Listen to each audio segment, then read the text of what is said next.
Om Swastiastu, Assalamualaikum warahmatullahi wabarakatuh, Shalom, Namo Buddhaya, dan salam sejahtera untuk kita semua.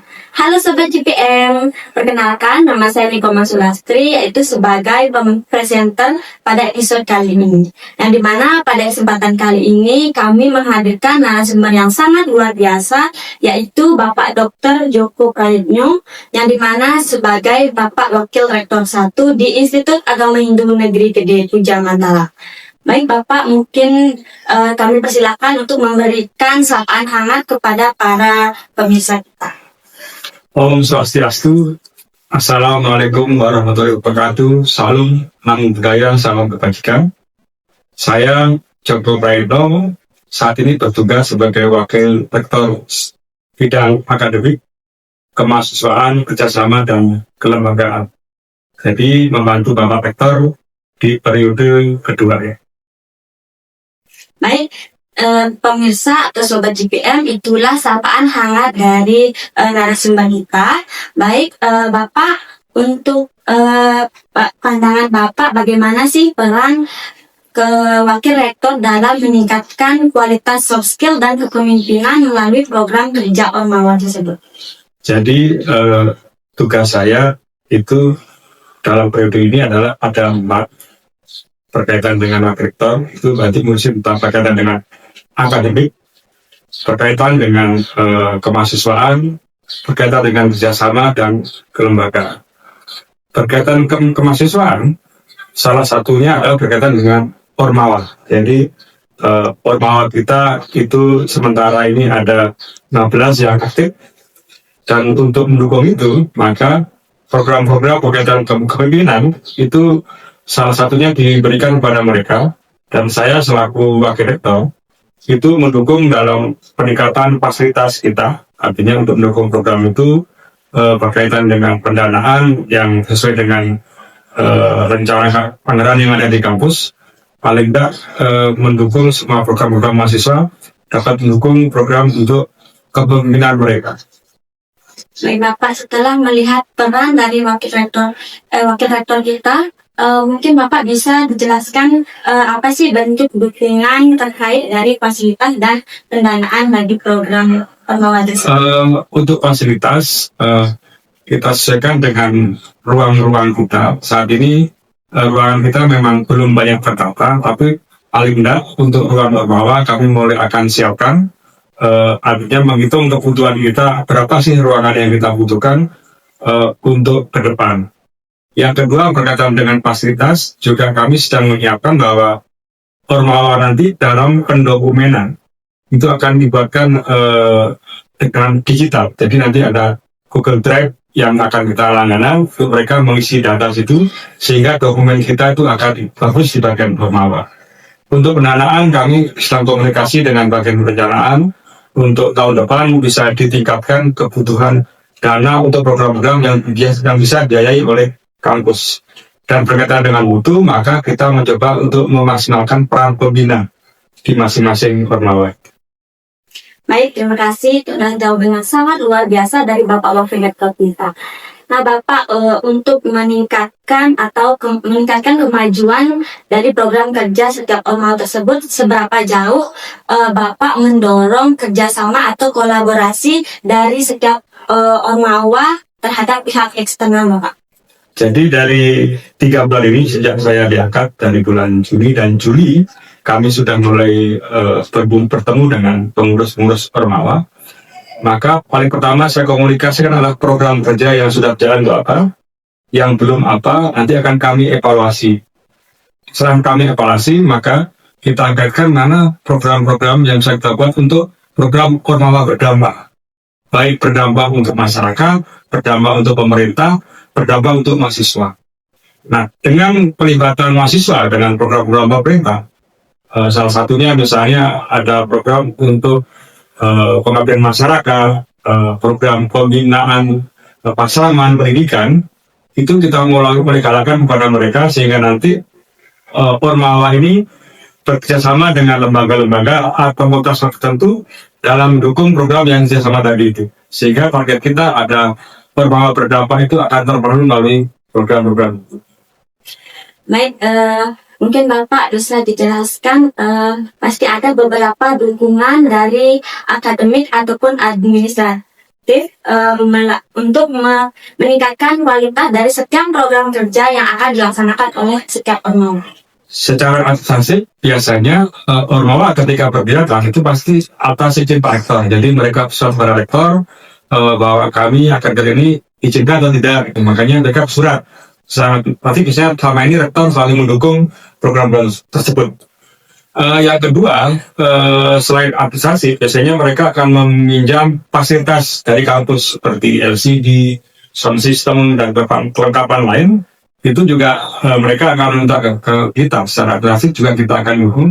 Berikutnya tentang proposal-proposal yang memang harus diketahui oleh kita. Maka kita pilih mana proposal yang bisa masuk dan tidak bisa masuk. Contohnya kalau kita ada aturan bahwa tidak boleh kita ada perusahaan rokok misalnya, maka kita belum kita izinkan untuk seperti itu.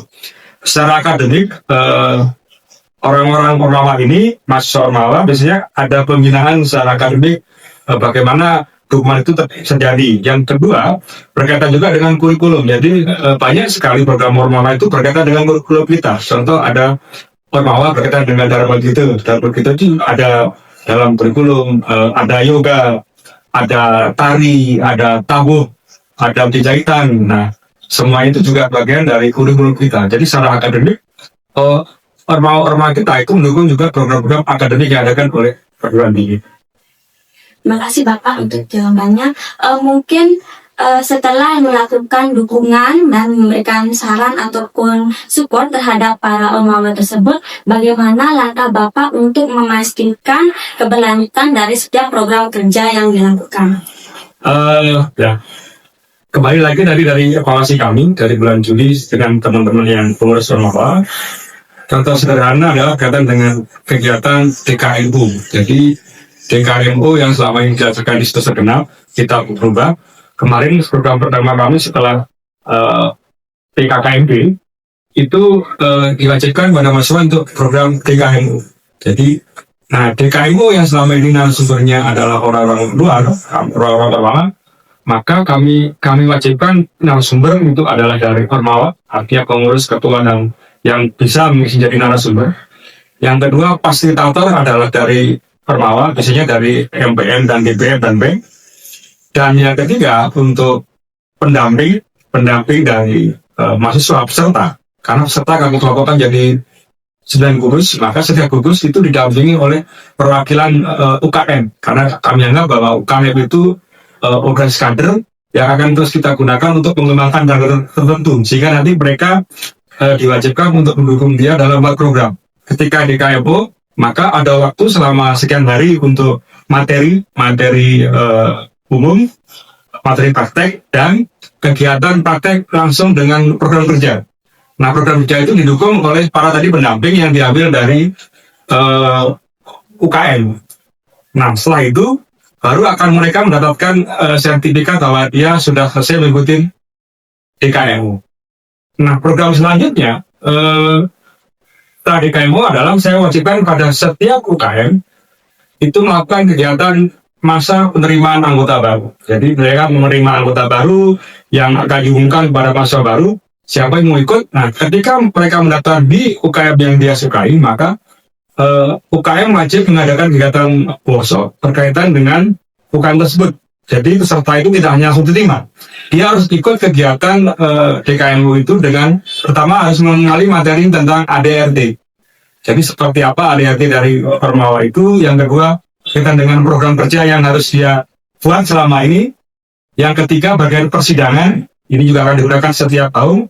Yang keempat adalah bagian persuratan, sehingga nanti ketika dia masuk di ormawa itu sudah dia tahu bagaimana sistem persuratan, tahu bagaimana persidangan, tahu apa ADRT, tahu program kerja selama ini, sehingga ketika masuk mereka sudah tahu, oh saya ikut ormawa ini sehingga saya akan bisa ini.